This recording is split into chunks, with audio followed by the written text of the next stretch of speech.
ಇಂದಿನ ವಿದ್ಯಾರ್ಥಿಗಳಿಗೆ ಶಿಕ್ಷಣ ಕ್ಷೇತ್ರದಲ್ಲಿ ಸಾಕಷ್ಟು ಅವಕಾಶಗಳು ಲಭ್ಯವಿದ್ದು ಅವುಗಳನ್ನು ಸದುಪಯೋಗಪಡಿಸಿಕೊಂಡು ಜೀವನದಲ್ಲಿ ಮುನ್ನಡೆಯಬೇಕು ಎಂದು ಪಿಎಸ್ಐ ಮಹೇಶ್ ಆರ್ ಸಂಘ್ ಹೇಳಿದರು. ಸಿಕ್ಯಾಬ್ ಎಆರ್ಎಸ್ ಇನಾಮದಾರ್ ಮಹಿಳಾ ಮಹಾವಿದ್ಯಾಲಯದಲ್ಲಿ ಅದ್ದೂರಿಯಾಗಿ ವಾರ್ಷಿಕ ದಿನಾಚರಣೆಯಲ್ಲಿ ಜಲ್ನಗರ್ ಠಾಣೆಯ ಪಿಎಸ್ಐ ಮಹೇಶ್ ಆರ್ ಸಂಘ್ ಮಾತನಾಡಿ, ಈ ಹಿಂದೆ ಓದಲು ಹೆಚ್ಚಿನ ಅವಕಾಶಗಳು ಇರಲಿಲ್ಲ. ಆದರೆ ಇಂದು ಸರ್ಕಾರದಿಂದ ಅನೇಕ ಸೌಲಭ್ಯಗಳು ಹಾಗೂ ಶಿಕ್ಷಣಕ್ಕೆ ಅಗತ್ಯವಾದ ಅವಕಾಶಗಳು ದೊರೆಯುತ್ತಿವೆ. ವಿದ್ಯಾರ್ಥಿಗಳು ಕಷ್ಟಪಟ್ಟು ಓದಿದರೆ ಉನ್ನತ ಸ್ಥಾನಕ್ಕೆ ಏರುವುದು ಸಾಧ್ಯ ಎಂದು ತಿಳಿಸಿದರು. ತಮ್ಮ ವಿದ್ಯಾಭ್ಯಾಸ ಮಾಡಿ ಗೌರ್ಮೆಂಟ್ ನಿಮಗೆ ಫೆಸಿಲಿಟಿಗಳನ್ನು ಕೊಟ್ಟಿದೆ. ವಿದ್ಯಾರ್ಥಿಗಳು ತಮ್ಮ ತಂದೆ ತಾಯಿಯ ಆಸೆ ಆಕಾಂಕ್ಷೆಗಳನ್ನು ಪೂರೈಸುವ ನಿಟ್ಟಿನಲ್ಲಿ ಗುರಿ ಇಟ್ಟುಕೊಂಡು ಶ್ರಮಿಸಬೇಕು. ಓದಿನ ಅವಕಾಶಗಳನ್ನು ಸರಿಯಾಗಿ ಬಳಸಿಕೊಂಡು ವಿಶೇಷವಾಗಿ ವಿದ್ಯಾರ್ಥಿನಿಯರು ಶಿಕ್ಷಣದಲ್ಲಿ ಮುಂದೆ ಬರಬೇಕು ಎಂದು ಕರೆ ನೀಡಿದರು. ಇದೇ ವೇಳೆ ರಸ್ತೆ ಸುರಕ್ಷತೆಯ ಕುರಿತು ಜಾಗೃತಿ ಮೂಡಿಸಿದ ಅವರು, ರಸ್ತೆಯ ನಿಯಮಗಳನ್ನು ಪ್ರತಿಯೊಬ್ಬರೂ ಕೂಡ ಕಡ್ಡಾಯವಾಗಿ ಪಾಲಿಸಬೇಕು. 18 ವರ್ಷದೊಳಗಿನ ಮಕ್ಕಳು ಯಾವುದೇ ಕಾರಣಕ್ಕೂ ವಾಹನ ಚಲಾವಣೆ ಮಾಡಬಾರದು ಎಂದು ಎಚ್ಚರಿಕೆ ನೀಡಿದರು. ಫೋಕ್ಸೋ ಕಾಯ್ದೆಯ ಬಗ್ಗೆ ವಿದ್ಯಾರ್ಥಿಗಳು ಹೆಚ್ಚಿನ ಮಾಹಿತಿ ತಿಳಿದುಕೊಳ್ಳಬೇಕು. ಕಾನೂನುಗಳ ಅರಿವು ಹೊಂದಿ ಅವುಗಳನ್ನು ಗೌರವದಿಂದ ಪಾಲನೆ ಮಾಡುವ ಜವಾಬ್ದಾರಿ ಪ್ರತಿಯೊಬ್ಬರ ಮೇಲಿದೆ ಎಂದು ಹೇಳಿದರು.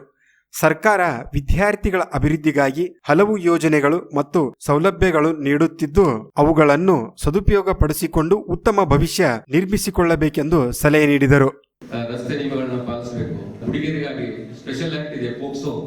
ವಿದ್ಯಾರ್ಥಿ ಜೀವನದಲ್ಲಿ ಕೂಡ ನಮ್ಗೇನಾಗಿರ್ಬೇಕು, ನಮ್ಮ ಪಕ್ಷಪಟಲ ಮಹಿಳೆಯರು 18 ವರ್ಷದ ಹುಡುಗರು ಯಾರು ಲೈಸೆನ್ಸ್ ಇಲ್ಲದೆ. ಇನ್ನೋರ್ವ ಅತಿಥಿಯಾದ ತಾಲೂಕು ಅಲ್ಪಸಂಖ್ಯಾತರ ಕಲ್ಯಾಣ ಇಲಾಖೆಯ ವಿಸ್ತರಣಾ ಅಧಿಕಾರಿಗಳಾದ ಇಲಾಹಿ ನಾಗರಾಳ್ ಮಾತನಾಡಿ, ವಿದ್ಯಾರ್ಥಿಗಳು ತಮ್ಮ ಪೋಷಕರ ಕನಸುಗಳನ್ನು ನನಸು ಮಾಡುವ ನಿಟ್ಟಿನಲ್ಲಿ ನಿರಂತರ ಪ್ರಯತ್ನ ಮಾಡಬೇಕು. ಶಿಕ್ಷಣದ ಜೊತೆಗೆ ಸ್ಪರ್ಧಾತ್ಮಕ ಪರೀಕ್ಷೆಗಳಿಗೂ ಆದ್ಯತೆ ನೀಡಿದರೆ ಉತ್ತಮ ಭವಿಷ್ಯ ನಿರ್ಮಿಸಿಕೊಳ್ಳಲು ಸಾಧ್ಯವಾಗುತ್ತದೆ ಎಂದರು. ವಿದ್ಯಾರ್ಥಿಗಳಿಗೆ ಓದಿನ ಹಸಿವು ಇರಬೇಕು. ಮನದಲ್ಲಿ ಸ್ಪಷ್ಟ ಗುರಿ ಇಟ್ಟುಕೊಂಡು ಶ್ರಮಿಸಿದರೆ ಯಶಸ್ಸು ಖಚಿತ ಎಂದು ಅವರು ತಿಳಿಸಿದರು.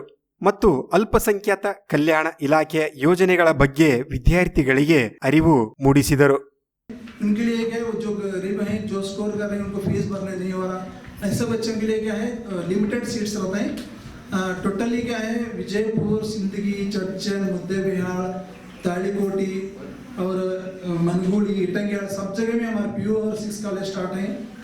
वो भी एप्लीकेशन डाल सकते हैं. मेन वेबसाइट के नाम बोलता हूँ, नोट कर लो, ಮೈನಾರಿಟೀಸ್ ವೆಲ್ಫೇರ್ ಡಿಪಾರ್ಟ್ಮೆಂಟ್ ಕರೆಗೂ ಮಾತನಾಡ. ಎಆರ್ಎಸ್ಐ ಕಾಲೇಜಿನ ಗವರ್ನಿಂಗ್ ಚೇರ್ಮನ್ ರಾದ ರಿಯಾಜ್ ಫಾರೂಕಿ ಮಾತನಾಡಿ, ತಂತ್ರಜ್ಞಾನ ಸಾಕಷ್ಟು ಬೆಳೆದಿದೆ, ಅದಕ್ಕೆ ತಕ್ಕಂತೆ ನಾವು ನಡೆಯಬೇಕೆಂದು ವಿದ್ಯಾರ್ಥಿಗಳಿಗೆ ಹೇಳಿದರು. My dear students, science without humanity, commerce without morality, and arts without discipline is dangerous. ವಿದ್ಯಾರ್ಥಿನಿಯರು ವಿವಿಧ ಬಣ್ಣದ ಬಟ್ಟೆಗಳನ್ನು ಧರಿಸಿ ಎಲ್ಲರ ಗಮನ ಸೆಳೆದರು. ಕಾಲೇಜಿನ ಪ್ರಾಂಶುಪಾಲರಾದ ಡಾಕ್ಟರ್ HK ಎಡಹಳ್ಳಿ ಅವರು ವಾರ್ಷಿಕ ಶೈಕ್ಷಣಿಕ ವರದಿಯನ್ನು ಅಚ್ಚುಕಟ್ಟಾಗಿ ಮಂಡಿಸಿದರು. The academic year started with the induction program of BA, BSc. ವಿದ್ಯಾರ್ಥಿಗಳಿಗೆ ಐಚ್ಛಿಕ ವಿಷಯಗಳಲ್ಲಿ ಸಾಧನೆ ಮಾಡಿದ ಹಾಗೂ ವಿವಿಧ ಸಾಂಸ್ಕೃತಿಕ ಸ್ಪರ್ಧೆಗಳಲ್ಲಿ ವಿಜೇತರಾದ ವಿದ್ಯಾರ್ಥಿನಿಯರಿಗೆ ನಗದು ಬಹುಮಾನ ನೀಡಲಾಯಿತು. ಕಾರ್ಯಕ್ರಮದ ಆರಂಭದಲ್ಲಿ ಪವಿತ್ರ ಕುರಾನ್ ಪಠಣವನ್ನ ಆಸ್ಮಾ ನಾಗರ್ದಿನ್ನಿ ಮಾಡಿದರು. ಭಗವದ್ಗೀತೆಯನ್ನ ನಿವೇದಿತಾ ಮತ್ತು ಸೀಮಾ ವಾಚಿಸಿದರು. ಸ್ವಾಗತ ಕಾರ್ಯಕ್ರಮವನ್ನು ಡಾಕ್ಟರ್ ಮಲ್ಲಿಕಾರ್ಜುನ್ ಮೇತ್ರಿ ನೆರವೇರಿಸಿದರು. ಕಾರ್ಯಕ್ರಮದ ನಿರೂಪಣೆಯನ್ನ ಪ್ರೊಫೆಸರ್ ವಿದ್ಯಾವತಿ ಬೆನ್ನೂರ್ಮಠ್, ಪ್ರೊಫೆಸರ್ ಶಬೀನಾ ಪಟೇಲ್ ಮಾಡಿದರು. ಕಾರ್ಯಕ್ರಮದ ವಂದನಾರ್ಪಣೆಯನ್ನ ಆಬ್ಷಾ ಸಾಂಗ್ಲಿಕರ್ ಮಾಡಿದರು. ಕಾರ್ಯಕ್ರಮದಲ್ಲಿ doctor Hajira Parveen, doctor Mustaq Inamdar, doctor SH Kakandki, doctor Yallai Nadaf, doctor Girish Lendi, doctor Samiuddin, professor MM Bagalkot, professor SR Bijapur ಹಾಗೂ ಸಿಬ್ಬಂದಿ ವಿದ್ಯಾರ್ಥಿಗಳು ಭಾಗಿಯಾಗಿದ್ದರು.